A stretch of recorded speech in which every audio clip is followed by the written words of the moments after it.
video, we will talk about the untold story of Pablo Escobar's famous Cesaro, Popeye. Let's get started.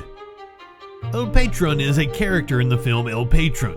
Don Pablo is a character in the movie Don Pablo, cocaine's undisputed king. Whatever his name is, Pablo Escobar still sends shivers up the spine. Pablo Escobar, the world's deadliest and wealthiest drug kingpin, what was it like working for him though? We're going to look at what it was like to work as a hitman for Pablo Escobar. Let's look at the job description from the perspective of his right-hand man, Popeye. And a word of caution, this individual was not a cartoon figure. You might mistake Johann Gero Velasquez, often known as Popeye or JJ, for Mother Teresa, as he walks the streets of Medellin. People approach him asking for selfies and signatures as if he were a local hero rather than an assassin who killed 250 people and orchestrated the murders of another 2,500. Naturally, not everyone is a fan. After serving 23 years in prison for his actions as a Medellin cartel hitman, where he claims to have escaped 7 assassination attempts, he was well aware of various outside threats who wanted to harm him. Popeye was given the nickname after serving in the Navy for a short time. He saw himself as a reformed man who had done his time. The regular appearances of critics enraged him. He engaged in post-prison interviews, documentaries, book deals, and television shows. Popeye's inclination toward the spotlight provides us with some of the most memorable moments, regardless of our feelings. Popeye's boss, on the other hand, was even more contentious. It may be a simple decision to designate the drug lord involved as a horrible guy for massive violence and death, but for Medellin residents, the situation was a little more complicated. Plato o pluma, Pablo Escobar's famous catchphrase, meant that many people were forced to choose between silver and lead.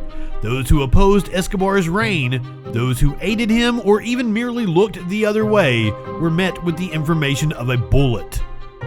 Earned monetary benefits by being at the right place at the right time.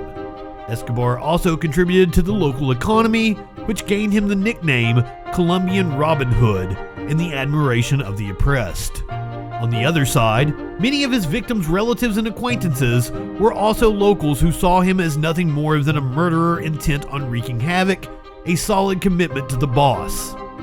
Being a member of Pablo's crew meant being dedicated and exhibiting that dedication. Popeye claims his intense devotion to Escobar began the instant he met him, which meant sacrificing his own life and relationships to take on the job. He had a meeting with the kingpin. When he was only 23 years old, he met someone he describes as magnetic. Popeye claims that he would have killed his own father if Pablo had wanted it. That couldn't possibly have made Dad happy. To keep his focus, he didn't drink or date. However, he did make an exception when he dated Wendy Gill, a former lover of Pablo Escobar's. According to Popeye, when Gill became pregnant, circumstances between Escobar and her grew ugly. Pablo Escobar compelled her to terminate the pregnancy. Escobar later tapped her phone when she was dating Popeye, revealing evidence that she collaborated with police and other government organizations to bring him down. Popeye, feeling like a pawn, set up a hit on his own girlfriend, instructing her to meet him on a date at a restaurant where she would be shot and killed. What is Popeye's justification for his actions?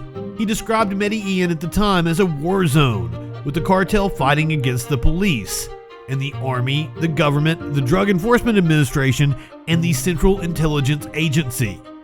Escobar and his numerous associates were pitted against the rest of the globe. Hitmen like Popeye did a great deal of harm, according to Popeye, who alleges the cartel killed 540 police officers. Because it was a battle, they made no distinction between good cops and bad cops. Everybody in uniform was considered an enemy. Of course, the police responded in kind. It was open season every time they walked out of their motel. He preferred a handgun above other weapons. After killing so many people, Popeye had the technique down to a science, as evidenced by his terrifying demonstration on an interview for RT. As an assassin, he always made sure that his gun was wholly constructed and ready to fire. but safety was always engaged. While he argues that amateurs fire lower into a person's chest, he claims that he would fire 2 shots between the victim's brows and hairline to ensure that death is achieved. The bombing was another prevalent means of killing under the cartel's control. Bomb-laden trucks were a fast and effective way to take out many police officers. Popeye recalls standing further back and keeping his mouth open to avoid harming his eardrums while the blasts were taking place. Also on Popeye's to-do list is a visit to the dentist. The act of threatening, kidnapping, and in some cases, assassinating politicians and government officials in Colombia became more complicated once Colombia signed an extradition deal with the United States in 1982. An American prison cell, where terms were typically significantly more onerous, was preferable to a Colombian grave for Escobar and many of his followers.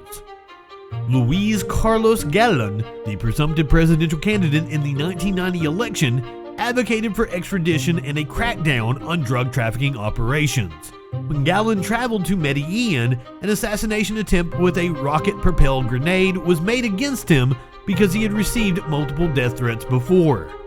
The Colombian National Police intervened and prevented the assassination attempt from taking place.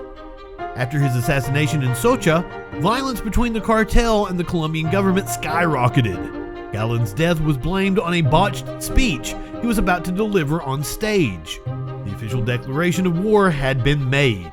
Any judge who dared to file a criminal complaint against Escobar was placed on a deadly list. Popeye claims that judges were more vulnerable to attacks because they lacked the numerous protections afforded by powerful politicians. Judge Gustavo Serna, who ordered Escobar's arrest for the death of 2 security agents, was killed when hitmen on motorbikes pursued his car and opened fire into the vehicle, which also included his 8 months pregnant wife. Even though Gustavo was slain, his wife, Carmelita, survived and amazingly gave birth to their daughter 40 days later, despite being hit 3 times. As if the family's suffering wasn't enough, Gustavo's son, who was investigating his father's death, was found dead in a strange manner some months after the fact.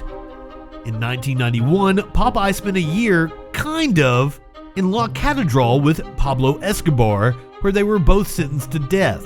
In this case, the moniker, the Cathedral, is more than appropriate for jail because this was no ordinary detention facility.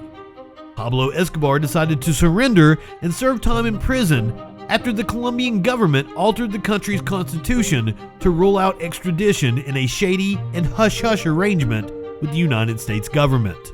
Although his circumstances were dire, he didn't stop there. For starters, the police and the administration must remain 3 kilometers away from the site. Even more absurd, Pablo Escobar's prison was custom built to his specifications, complete with a football field, ping pong tables, billiard tables, and a jacuzzi, among other amenities.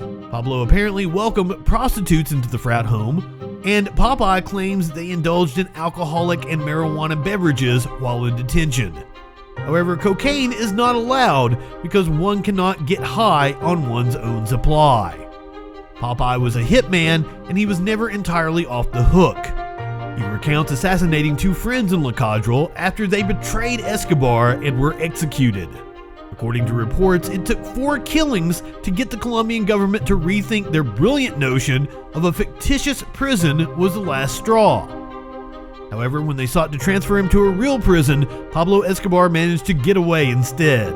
It's hard to imagine, but he managed to escape to Fort Knox. Popeye stayed close to Escobar until his arrest a year before Escobar. Popeye died of cancer in February of 2020, despite living a fast and reckless lifestyle for so long. While Pablo Escobar was regarded as a symbol of evil by many, he was considered a treasured friend by Popeye.